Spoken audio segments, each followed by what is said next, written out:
और आइए अब हम आपको अपनी मुख्य खबर की ओर लिए चलते हैं। पाकिस्तानी ग्रूमिंग गैंग्स का मामला एक बार फिर ब्रिटेन की सियासत में सुर्खियों में है। इस बार इस मामले को हवा दी है प्रमुख अमेरिकी उद्योगपति एलोन मस्क ने। कई साल पहले घटी घटना के सिलसिले में मस्क ने ब्रिटेन के प्रधानमंत्री कीर स्टारमर पर गंभीर आरोप लगाए हैं।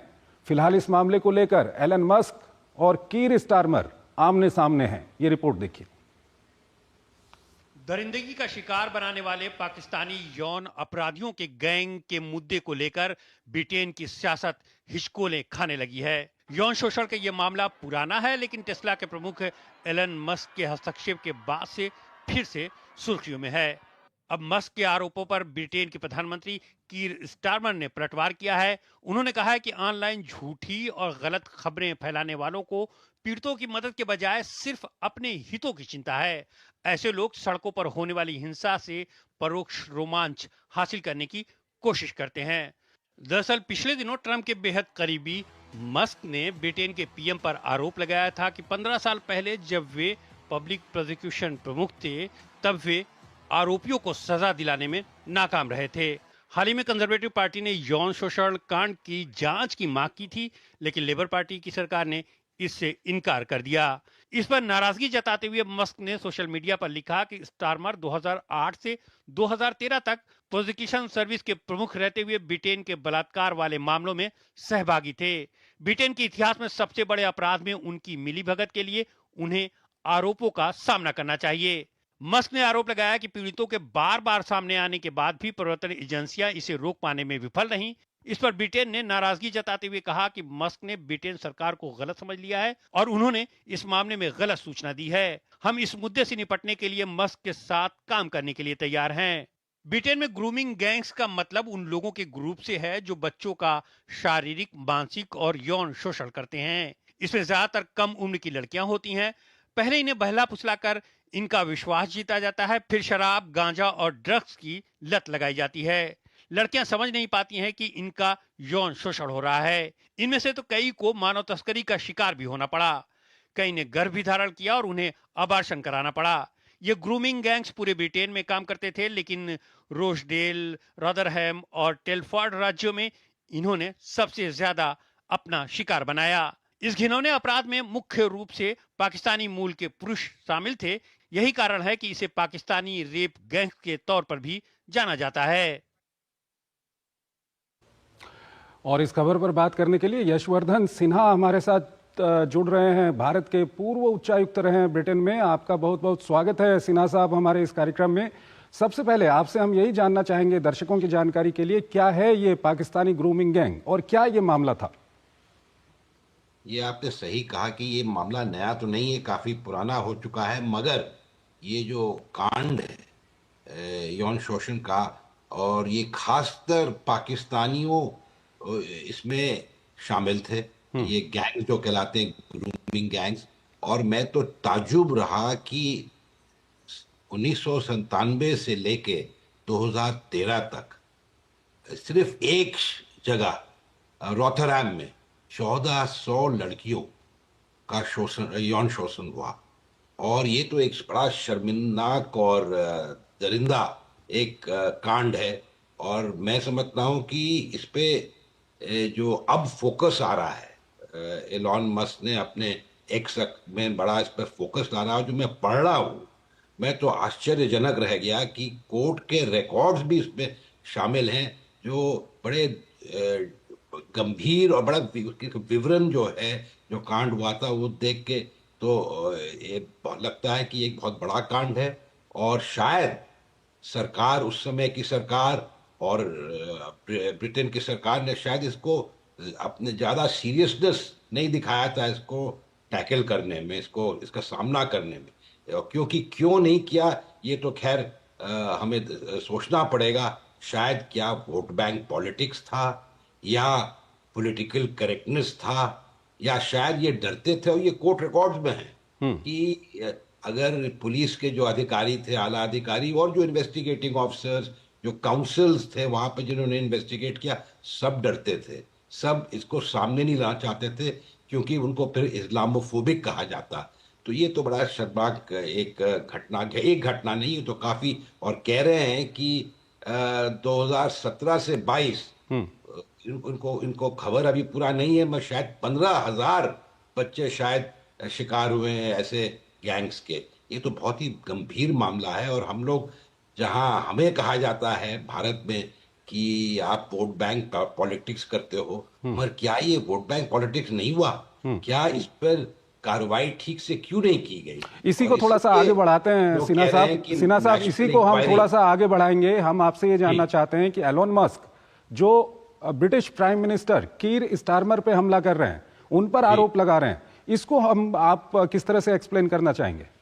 देखिए, इस पे तो मैं पढ़ना नहीं चाहता हूँ, क्योंकि के स्टामर साहब थे डायरेक्टर ऑफ प्रोसिक्यूशन उस समय। मगर उनका क्या रोल रहा उस पे, ये तो वो खुद कह रहे हैं कि उन्होंने काफी रिफॉर्म्स भी किए थे। इसलिए ये मस्त साहब और स्टामर साहब के बीच में इस पे टिप्पणी करना ठीक नहीं होगा हमें। मैं कह सकता हूँ कि जो कार्रवाई होनी चाहिए थी वो नहीं हुई, और क्यों नहीं हुई इसकी तो जांच होनी चाहिए। इसके पीछे जिस तरह से आप बता रहे हैं कि कहीं ना कहीं वोट बैंक की पॉलिटिक्स है, उसको थोड़ा सा हमारे दर्शकों को समझाने की कोशिश करिएगा। अब आप देखिए जगह कहाँ कहाँ के हैं। अब आप जो बर्मिंघम के ऊपर मिडलैंड्स कहलाता है, और उस मैनचेस्टर तक वो एरिया आप देखेंगे, तो वो वहां पर ज्यादातर ये पाकिस्तानी और मीरपुरी आके बस गए हैं। अब इनके इरादे क्या हैं, ये क्या करते हैं, जो लोग वहां रहते हैं उनको मालूम है। तो मैं ज्यादा इस पर नहीं बोलना चाहता, मगर मैं ये जरूर कह सकता हूं कि वहां पर जो शासक पार्टी है वहां मजबूत है। इलेक्शंस में वहां जीतते, और वहां के जो सांसद आते थे वो भी यही कम्युनिटीज के आते थे। जो काउंसिल्स होते हैं, लोकल काउंसिल, वहां भी ये लोग रहते थे। तो क्या ये न्याय दे पाते या देना चाहते थे, ये एक सवाल उठता है। ये किस ओर आगे बढ़ेगा? क्योंकि वहां की सियासत में इस वक्त जिस तरह से एलोन मस्क के बाद अब हम देख रहे हैं कि सियासत में एक तरह का भूचाल आया हुआ है वहां पर इस मुद्दे को लेकर के, तो आगे आपको किस ओर जाता हुआ दिख रहा है?